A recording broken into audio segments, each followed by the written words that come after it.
Hello students, now we are going to start what is the definition of rational number।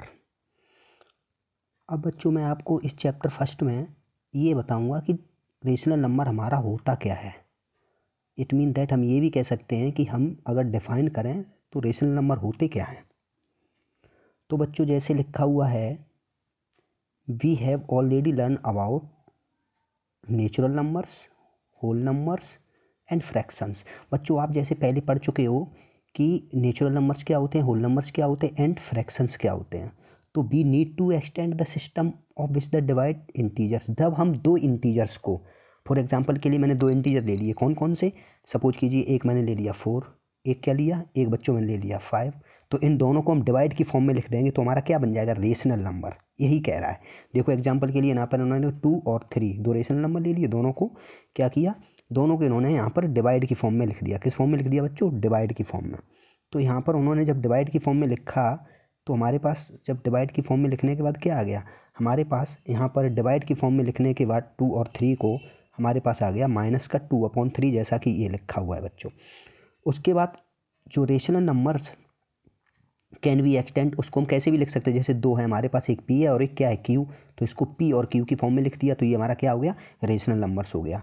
जो हमारा यहाँ पर देखो एक और चीज़ गिवन है वो है क्यू। क्यू हमारा क्या है, क्यू है हमारा डिनोमिनेटर्स। डिनोमिनेटर क्या होता है, Q is not equal 0। Side से ये देखो लिखा हुआ, इट मीन दैट क्यू जो है वो 0 के बराबर नहीं होगा, तभी रेशनल नंबर होगा। क्योंकि अगर क्यू 0 हुआ, सपोज कीजिए क्यू को मैंने 0 ले लिया, तो फिर जब हम सपोज कीजिए हमने न्यूमिनेटर ले लिया 3, उसमें अगर हम फिर 0 का डिवाइड करेंगे तो हमें क्या मिलेगा, कुछ भी नहीं, इन्फिनेट, कुछ भी नहीं मिलेगा।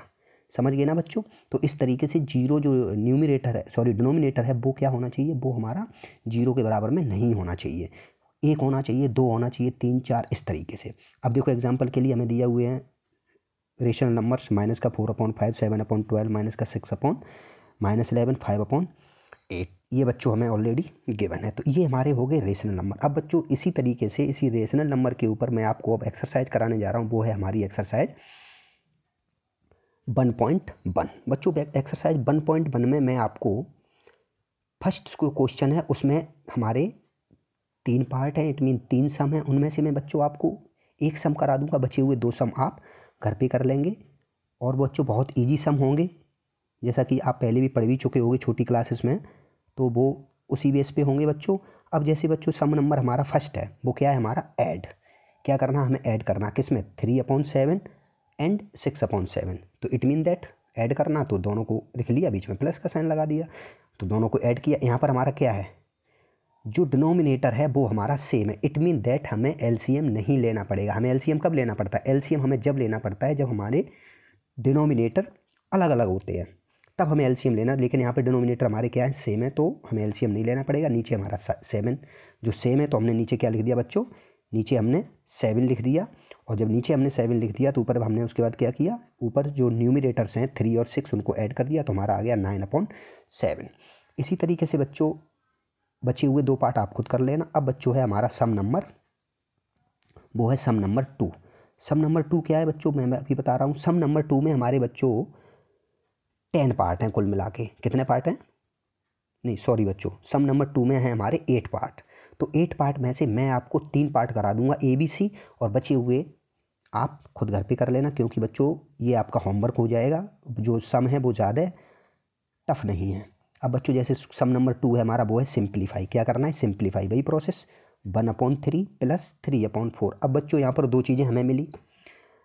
पहला तो बच्चों हमें ये देखना है कि हमारा जो डिनोमिनेटर है वो क्या है, अलग अलग है। तो बच्चों हमें क्या लेना पड़ेगा, इनका एलसीएम, करेक्ट। फिर बच्चों हम सेकंड चीज़ जो देखते हैं वो ये कि डिनोमिनेटर जब भी होता है वो कभी नेगेटिव नहीं होता है। उसको पॉजिटिव बनाने के लिए हम क्या करते हैं, देखो साइड से मैंने किया है, -1 का मल्टीप्लाई न्यूमिनेटर में, -1 का मल्टीप्लाई डिनोमिनेटर में। जब -1 का मल्टीप्लाई 1 में करेंगे तो माइनस का 1 आ जाएगा, और 3 में करेंगे माइनस का तो प्लस का 3।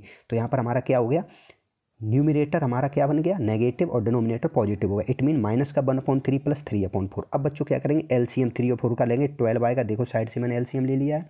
तो अब सीधा सीधा जब एलसीएम 12 आ गया, तो 12 को एलसीएम बनाने के लिए हमें क्या करना पड़ेगा, 3 में 4 का मल्टीप्लाई करेंगे, तो -1 में किया, -4 आ गया। 4 में 3 का मल्टीप्लाई करेंगे तो 3 में 3 का किया तो 9 आ गया। दोनों को प्लस माइनस, 4 माइनस का है और 9 प्लस का है, तो plus minus minus, it mean एक नेगेटिव एक पॉजिटिव, तो नेगेटिव सब्ट्रैक्ट होता है, तो 9 में से 4 जाएगी तो प्लस का 5/12 आ गया।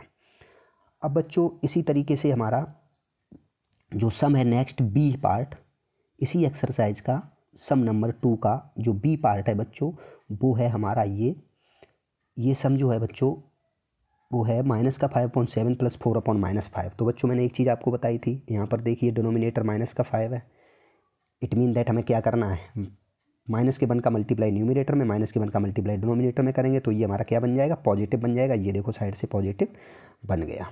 जब ये बच्चों साइड से देखो पॉजिटिव हमने बना लिया तो माइनस का 4/5 आ गया, इसको लिख लेंगे। फिर उसके बाद हमारे न्यूमिनेटर क्या क्या हैं, सॉरी डिनोमिनेटर हमारे पास 7 और 5 है, तो इट मीन दैट इनका एलसीएम लिया तो एलसीएम आ गया हमारा 35। जब 35 एलसीएम आ गया तो बच्चों जो नेक्स्ट स्टेप हमारी होगी वो ये होगी कि इसको क्या करना है, इसको हमें अब करना है इक्विवेलेंट बनाना है। तो एलसीएम 35 लिख लिया, माइनस के 5 में 5 का मल्टीप्लाई करना पड़ेगा, क्योंकि हमें 7 में 5 का मल्टीप्लाई करेंगे तभी हमारा 35 आएगा। तो न्यूमिनेटर में भी 5 का मल्टीप्लाई, डिनोमिनेटर में भी 5 का मल्टीप्लाई, सेम प्रोसेस इस साइड न्यूमिनेटर में भी और डिनोमिनेटर में भी 7 का मल्टीप्लाई करेंगे, तो वो बच्चों कर दिया। तो अब हमारा हो गया 5 5 जा माइनस का 25 और 7 4 जा माइनस का 28। दोनों ही डिजिट कैसे हैं इंटीजर्स हमारे, नेगेटिव, दोनों नेगेटिव हैं तो प्लस हो जाएंगे, तो दोनों को प्लस कर दिया, बट साइन माइनस का ही आएगा। तो अब ये होगा माइनस का 53/35। तो इस तरीके से बच्चों ये हमारा हो गया बी वाला पार्ट। अब बच्चों मैं आपको बता रहा हूँ सी वाला पार्ट। जो सी वाला पार्ट बच्चों वो है हमारा माइनस का 6 प्लस 8/3। तो बच्चों सबसे पहले हम क्या करेंगे, यहाँ पर डिनोमिनेटर क्या है हमारे, दोनों ही पॉजिटिव हैं, तो हमें इसको बनाने की कोई ज़रूरत नहीं है। अब हम लेंगे एलसीएम, 5 और 3 का एलसीएम आ गया हमारा 15। ये देखो साइड से जब एलसीएम 15 आ गया, फिर बच्चों हम क्या करेंगे, एलसीएम जब 15 आ गया तो एलसीएम को 15 रखा, 5 में 3 का मल्टीप्लाई करेंगे तो माइनस के 6 में मल्टीप्लाई 3 का कर दिया। इधर देखो 3 में 5 का किया तो 8 में भी 5 का कर दिया। 6 3 जा 18, माइनस का 18, 8 5 जा 40। ये भी एक पॉजिटिव है एक नेगेटिव है तो सब्ट्रैक्ट हो जाएगा, तो 22/50 आएगा प्लस का।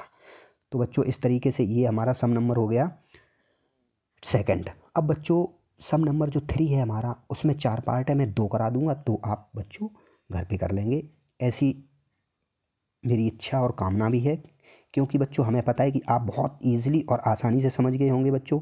ये बच्चों कोई ज़्यादा टफ नहीं है, ये तो हमारी स्टार्टिंग है, क्योंकि इस टाइप के सम्स तो बच्चों आपने 6 और 7th में पढ़े ही होंगे, क्योंकि फ्रैक्शन, इंटीजर्स, होल नंबर्स। तो सम नंबर 3 है हमारा, वो है find the following sum and express the answer mixed fraction में। हमें सम सॉल्व करके हमें आंसर किस में निकालना है, मिक्स्ड फ्रैक्शन में। तो बच्चों हमें क्या दिया हुआ है, 27/20 प्लस 15। तो बच्चों सबसे पहले 20 और इसके नीचे कुछ भी नहीं है तो 1 है, तो इसका मतलब 20 और 1 का एलसीएम लेंगे, क्या आएगा 20, एलसीएम आ गया, मैंने लिख लिया। उसके बाद 20 है, एलसीएम 20 है तो 27 सेम आ जाएगा। और यहाँ पर बच्चों क्या है, 1 है हमारा, तो 1 में 20 का तो 15 में 20 का मल्टीप्लाई कर देंगे। जब 15 में 20 का बच्चों मल्टीप्लाई कर देंगे तो हमारा क्या आ जाएगा, हमारा आ जाएगा 300। तो ये हो गया हमारा 27/300। तो अब बच्चों अपॉन 20। उसके बाद बच्चों आगे बढ़ेंगे, जब आगे जाएंगे सॉल्व करने, तब बच्चों हमारा होगा, दोनों को किसको प्लस करेंगे, 300 और 27 को, तो 327/20 आ जाएगा हमारा बच्चों। उसके बाद मिक्स्ड फ्रैक्शन में निकालना है, तो हम क्या करेंगे, 20 का डिवाइड करेंगे किस में, 20 का डिवाइड किस में करेंगे, 327 में। जब डिवाइड करेंगे तो 6 और 7/20, ये हमारा मिक्स्ड फ्रैक्शन में आंसर आ जाएगा। अब बच्चों इसका ही सम नंबर है हमारा, वो है सम नंबर बी वाला बच्चों में सम कर रहा हूँ, वो है ये 25/4 प्लस माइनस का 11/4। तो सबसे पहले बच्चों यहाँ पर देखो एक चीज़ हमें मिल गई है, वो तो कन्फर्म है कि हमारा डिनोमिनेटर क्या है, डिनोमिनेटर सेम है तो एलसीएम हमें नहीं लेना पड़ेगा। जब एलसीएम हमें नहीं लेना पड़ेगा तो एलसीएम तो 4 ही हो गया, तो ऊपर क्या है 25 प्लस का और 11 माइनस का रख लिया। पॉजिटिव नेगेटिव क्या होते हैं, सब्ट्रैक्ट होते हैं, सब्ट्रैक्ट किया तो 40/4 2 से कैंसिल कर दिया, तो क्या आ गया हमारा 7/2। जब 7/2 आ गया तो 2 का डिवाइड 7 में करेंगे तो मिक्स फ्रैक्शन में निकालेंगे तो 3 राइट 1/2 आ जाएगा। तो बच्चों इस तरीके से आपकी एक्सरसाइज 1.1 चैप्टर फर्स्ट की कंप्लीट होती है यहाँ पर। अब बच्चों जो एक्सरसाइज 1.2 होगी वो मैं आपको नेक्स्ट वीडियो में दूंगा। जो नेक्स्ट वीडियो जब मैं आपको बना के दूंगा उसमें सॉल्व करके दूंगा एक्सरसाइज 1.2। ये बच्चों आपका चैप्टर फर्स्ट का पहला वीडियो है जो जिसमें सॉल्व की है एक्सरसाइज 1.1। तो बच्चों मैं आशा करता हूँ कि आपको बहुत अच्छे से समझ में आ गई होगी, और अच्छे से समझ में आने के साथ साथ जो सम मैंने आपको होमवर्क में दिए वो आप बहुत अच्छे से ईजिली और आसानी से कर सकते हैं। थैंक यू बच्चों।